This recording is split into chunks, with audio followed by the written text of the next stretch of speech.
위로 왔다.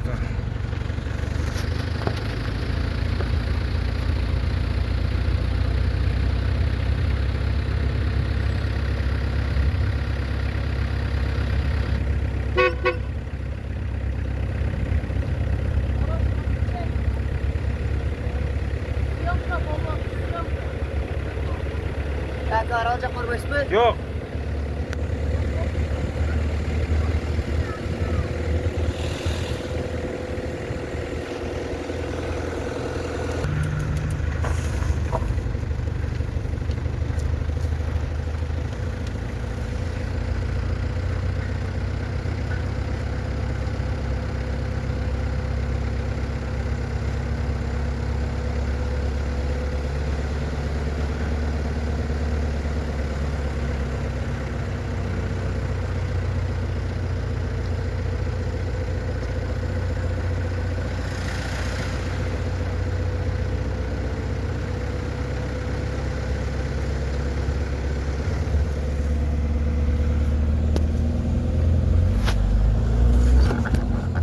Her adam bir tok tok da ya.